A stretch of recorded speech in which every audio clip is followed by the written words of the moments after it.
Hello and welcome you all to beat the street. March का महीना चल रहा है और लगभग मार्च के महीने में बहुत से जो टैक्स पेयर्स होते हैं वो ये सोचते हैं कि किस तरीके से हम अपनी टैक्स की सेविंग कर सकते हैं। तो आज हम आपके लिए वीडियो लेकर आए हैं जिसमें हम बताएंगे कि टॉप ईएलएसएस फंड जो कि टैक्स सेवर प्लान्स जो होते हैं उनमें कौन सबसे बेस्ट है और साथ ही साथ आप किस तरीके से इन्हें एनालाइज कर सकते हैं। तो शुरुआत करते हैं। सबसे पहले आपको बता दूं कि ईएलएसएस फंड्स इंडिया की, अगर हम ईएलएसएस फंड्स की बात करें तो 37 ईएलएसएस स्कीम्स चल रही है अभी फिलहाल।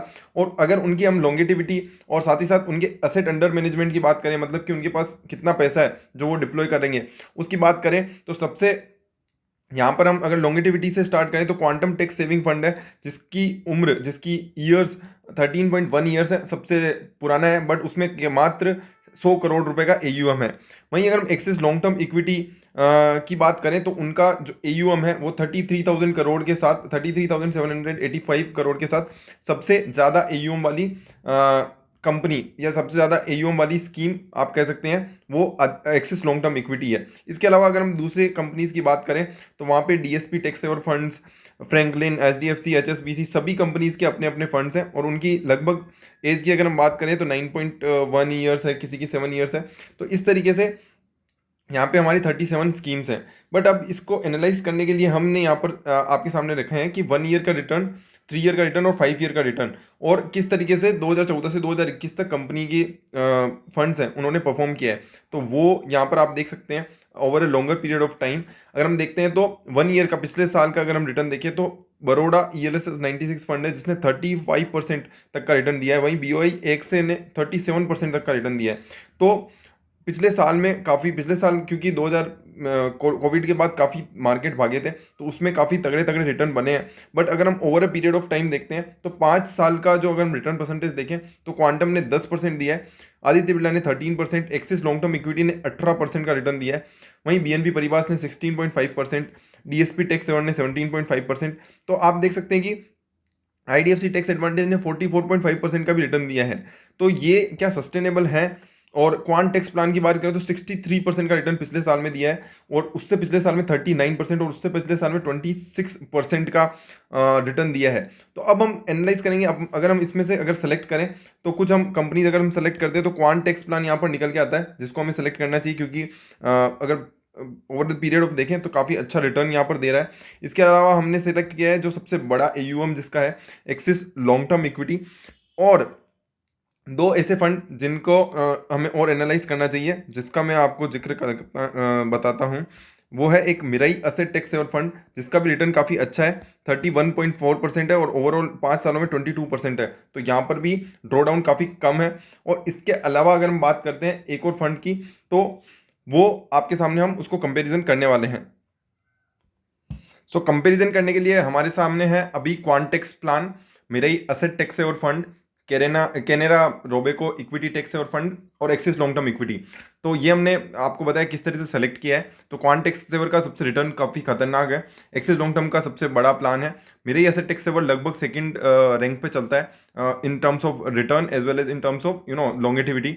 लॉन्गेटिविटी नहीं बोल सकते, फंड साइज के मामले में बोले तो 10,000 करोड़ से ऊपर का है। और कैनेरा रेबेको, अगर ईटी मनी का अगर हम एनालिसिस देखते हैं तो ईटी मनी के हिसाब से यहाँ पे रैंकिंग में क्वांटेक्स प्लान फर्स्ट नंबर पे है, मेरा ये सेट सेकंड पे, थर्ड पे कैनेरा है और 11th पे एक्सिस लॉन्ग टर्म इक्विटी है। तो अभी हम इसका कंपैरिजन स्टार्ट करते हैं। अगर फंड की एज वाइज बात करें तो लगभग सबका जो एज है वो 9 ईयर्स के लमसम है, मेरा ये सेट को छोड़ दें 6 ईयर 3 मंथ्स का यहाँ पर साइज है।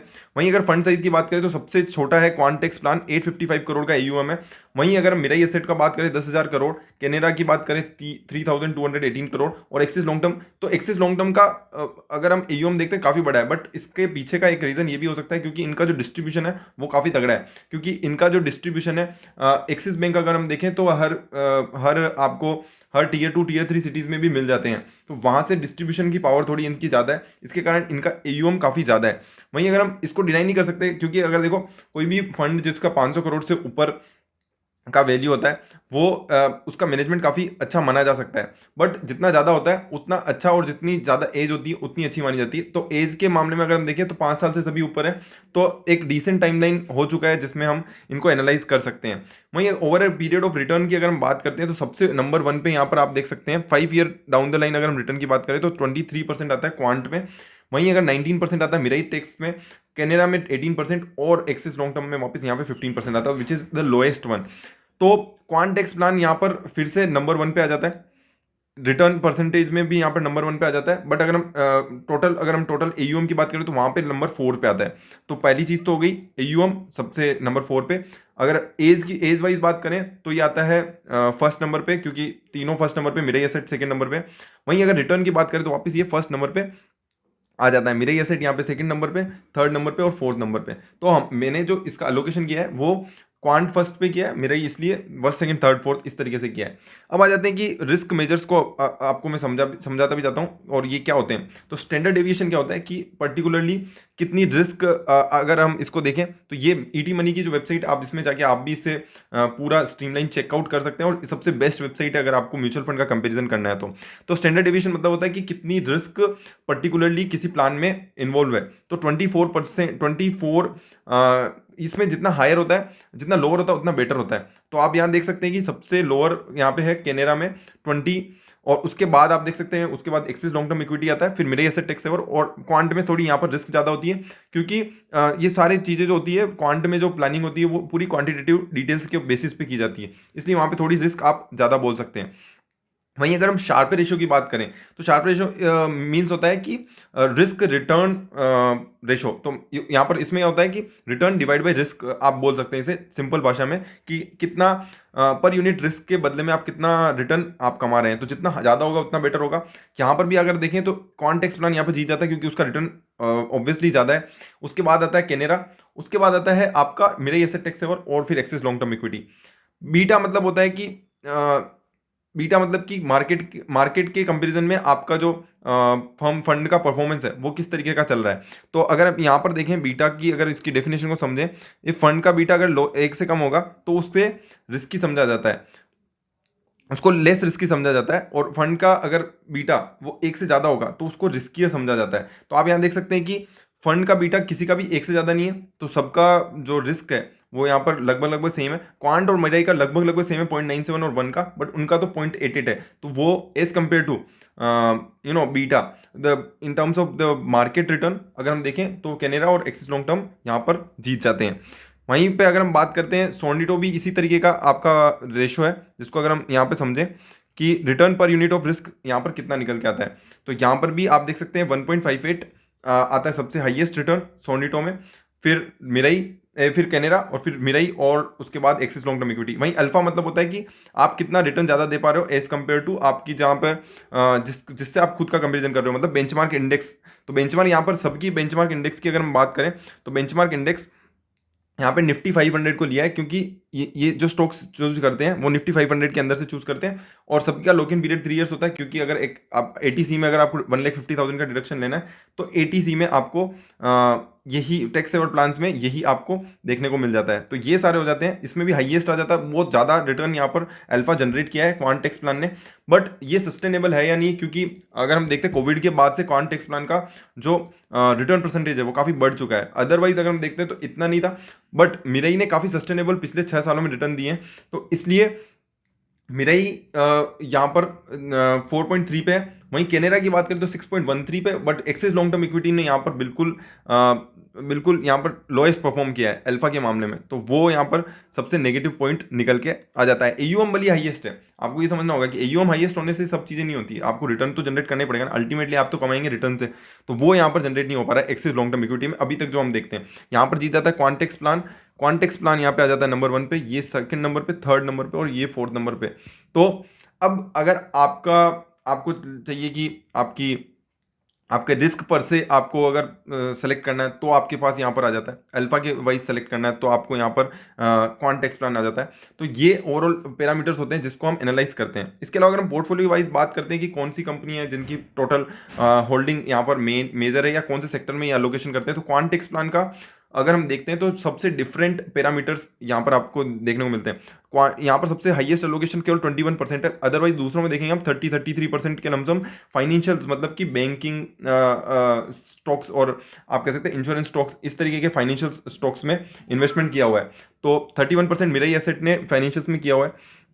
वहीं बात करें 33% कैरेना ने और 33% ही एक्सिस लॉन्ग टर्म ने, वहीं इन्होंने केवल मात्र 20% ही किया है। तो इनका जो हमेशा से प्लान रहा है क्वांट टेक्स प्लान ने, हमेशा से इनका थोड़ा अलोकेशन अलग ही रहता है। वहीं अगर हम बात करते हैं इसमें टेक्नोलॉजी वाइज, तो टेक्नोलॉजी में यहाँ पे 15% किया है, यहाँ पर 12%, यहाँ पर भी 12%। तो ये लगभग लगभग कैनेरा और एक्सिस लॉन्ग टर्म इक्विटी का अलोकेशन लगभग लगभग आप यहाँ पे सेम देख सकते हैं। बट सर्विसेज में यहाँ पर 16% किया है, वहीं सर्विसेज में सबसे ज़्यादा क्वांट ने किया है 21%। तो अलोकेशन वाइज देखें तो सबसे कॉन्सेंट्रेशन रिस्क जो हम बोलते हैं वो क्वांट में सबसे कम है। वहीं अगर हम दूसरों में देखें तो 30% तक एक ही सेक्टर में एलोकेशन है। तो अगर बैंक्स गिर गए तो मेरा ही भी गिरेगा, कैनेरा भी गिरेगा, एक्सिस भी गिरेगा, बट क्वांट नहीं गिरेगा, क्योंकि वहाँ पे 20% एलोकेशन, यहाँ पे 10% एलोकेशन ज़्यादा है। और यहाँ पर तो आप कह सकते हैं 13% एलोकेशन ज़्यादा है। तो वो कहीं ना कहीं एक रिस्क यहाँ पर नज़र आती है इन तीनों प्लान्स में, जो यहाँ पर रिस्क नज़र नहीं आती। यहाँ पे कंस्ट्रक्शन है, जहाँ पे यहाँ पे इन तीनों में कोई कंस्ट्रक्शन का प्लान ही नहीं है। वहीं एनर्जी आया है, यहाँ पर ऑटोमोबाइल नया सेगमेंट आया है। अगर टॉप 5 होल्डिंग्स की बात करें तो अब वो भी देखना होगा कि आपके जो पोर्टफोलियो में आपने ऑलरेडी अगर स्टॉक खरीदे हुए हैं, तो वही स्टॉक अगर आप म्यूचुअल फंड में भी खरीद लेंगे तो आपकी रिस्क वहाँ पर एवर्स नहीं होगी, रिस्क आपकी ओर बढ़ जाएगी। क्योंकि वो जो आपका जब भी मार्केट में अगर वो स्टॉक गिरा जो आपने लिया हुआ है आपके पोर्टफोलियो में भी और आपके म्यूचुअल फंड में भी, तो वो दोनों ही तरफ गिर जाएगा और आपका नुकसान दोनों ही तरफ हो जाएगा। तो आप उसमें ट्राई टू आप फाइंड आउट कि जो टॉप होल्डिंग्स हैं, जैसे टॉप 5 होल्डिंग्स आप देख लो कि यार अगर यहाँ पर आप देखेंगे करीबन करीबन आपको 40 से 50% का आपको होल्डिंग यहाँ पर मिल दिख जाएगा। तो आप वो जरूर देख लें कि आपने क्या पोर्टफोलियो में वही स्टॉक लिए हैं, अगर वही उसी में इन्वेस्ट, जैसे आपने एचडीएफसी बैंक लिया हुआ है, आपने मेरे एसेट में भी लगा दिया, तो एचडीएफसी आपके पोर्टफोलियो में भी अगर वहाँ पे 10% बना हुआ है, यहाँ पर भी 7% बन गया, तो अल्टीमेटली जब भी एचडीएफसी बैंक गिरेगा आपका पोर्टफोलियो दोनों तरफ से गिर जाएगा। तो वो आपको चीज़ हमेशा ध्यान रखनी चाहिए। तो आपको ये फोल्डिंग्स है ना, आपकी जिस भी एप्लीकेशन से आप इन्वेस्ट करते हैं उसके थ्रू, और नीचे ग्रो का लिंक अगर आपको वहाँ पे जाके इन्वेस्ट करना है तो आप वहाँ से इन्वेस्ट कर सकते हैं। वो एक पेड लिंक है, तो आप वो जरूर चेकआउट कर सकते हैं। इसके अलावा अगर हम देखते हैं ना, तो दूसरी अगर कंपनीज की बात करें तो ये इनका जो एलोकेशन है वो आप देख सकते हैं कि Vedanta, ITC, SBI, LNT, Adani enterprise है, जो कि एज कम्पेयर टू दूसरी कंपनीज का काफ़ी डिफरेंट है, क्योंकि इनके काफ़ी जाने पहचाने नाम आप देख सकते हैं, जिसमें इसमें एचडीएफसी, इन्फोसिस इसमें भी है, टीसीएस है, बजाज फिनेंस है, एवेन्यू सुपरमार्ट्स है, मतलब डी मार्ट है, इन्फो एज है, कोटक महिंद्रा है, और इसमें यहाँ पे आप देख सकते हैं रिलायंस है, रिलायंस सभी में है लगभग आप देख सकते हैं। बट क्वांट में वहाँ पर कंपनीज आपको बिल्कुल ही डिफरेंट वे में मिलती है। तो अगर हम यहाँ पर देखें, अगर टोटलिटी में अगर हम पी रेशो की बात करें तो पी रेशो वापस से पी रेशो जितना कम होगा उतना अंडर वैल्यूएशन माना जाता है एस, अगर हम देखें तो वो एक और चीज़ है जो आप यहाँ पे कंसीडर कर सकते हैं। बट इतना वहाँ पर इतना ज़्यादा वहाँ पर ऐसे नहीं देखते हैं, क्योंकि पी रेशो जनरली स्टॉक्स के लिए ज़्यादा देखा जाता है। वहीं अगर हम इक्विटी परसेंटेज की बात करें तो इक्विटी परसेंटेज यहाँ पर आप देख सकते हैं 96% है, डेट यहाँ पे 0% है। एक्सिस लॉन्ग टर्म इक्विटी में यहाँ पे जरूर 1.83% के लमसम का डेट है।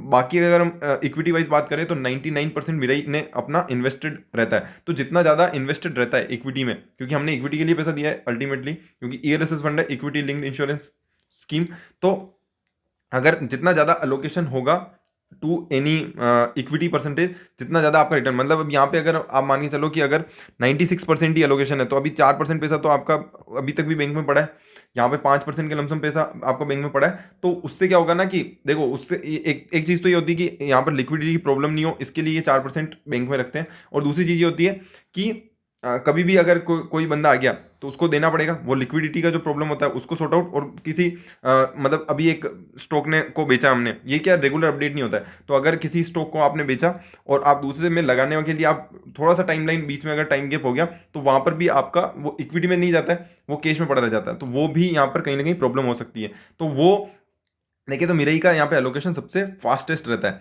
अब आ जाते हैं सबसे इंपॉर्टेंट चीज एक्सपेंस रेशो की। सबसे ज़्यादा एक्सपेंस रेशो की अगर हम बात करें तो वहाँ पे आप देख सकते हैं कि डायरेक्टली यहाँ पर आ जाता है एक्सिस लॉन्ग टर्म इक्विटी है, जिसका सबसे ज़्यादा एलोकेशन यहाँ पर एक्सपेंस रेशो सबसे ज़्यादा है। वहीं अगर हम बात करें सबसे लोएस्ट एक्सपेंस रेशो की, तो Mirae asset tax saver, Mirae asset यहाँ पर जीत जाता है। और उसके अलावा अगर हम बात करें तो कैनेरा आता है, कैनेरा में 0.73%, और एक्सपेंस रेशो क्वांट में अगर हम बात करें तो 0.57% निकल के आता है। सबका लॉगिन पीरियड सेम है, क्योंकि एटीसी के डिडक्शन के लिए आपको 3 साल का मिनिमम लॉगिन पीरियड रखना होता है। और यहाँ पर अगर हम बात करें कि हमें किस किस में एलोकेशन करना चाहिए, तो मैं ये आपको सलाह दूंगा कि किसी भी एक फंड में आपका इन्वेस्टमेंट नहीं होना चाहिए। अगर आप टैक्स सेविंग के लिए अगर देख रहे हैं, मिनिमम दो में तो आपका होना ही चाहिए, 2 से 3 में आप अगर यहाँ पे इन्वेस्ट कर सको तो। और अगर मैं प्रायोरिटी वाइज अगर हम देखें तो मेरे ही एसेट टेक सेवन ने पिछले 6 सालों में लगातार सस्टेनेबल रिटर्न्स दिए हैं, साथ ही साथ क्वांट ने क्या किया है कि क्वांट में मतलब स्टार्टिंग के ईयर्स में इतना रिटर्न नहीं था, बट अभी पिछले अगर हम 2 या 3 साल की बात करें तो काफ़ी अच्छे रिटर्न दिए हैं। तो आप अगर थोड़ी सी रिस्क लेने वाले हो, थोड़ा पैसा आप क्वांट में डाल सकते हो, but majority of your investment should be in the Mirae asset tax saver. और आप चाहें तो कैनेरा और एक्सिस लॉन्ग टर्म इक्विटी में थोड़ा थोड़ा लोकेशन कर सकते हैं, बट फिर भी मेरा कहना होगा कि Mirae asset is the best I think, as पर अगर हम डेटा अभी यहाँ पर देखते हैं तो दिस इज माय सजेशन। अगर आपको वीडियो पसंद आई तो लाइक शेयर सब्सक्राइब करें और अपने दोस्तों को बताएं। इसी तरह की वीडियोस हम आपके लिए लाते रहेंगे। कमेंट सेक्शन में जरूर लिखना ना भूलें किस तरह की वीडियो लगी। Thank you so much, bye bye.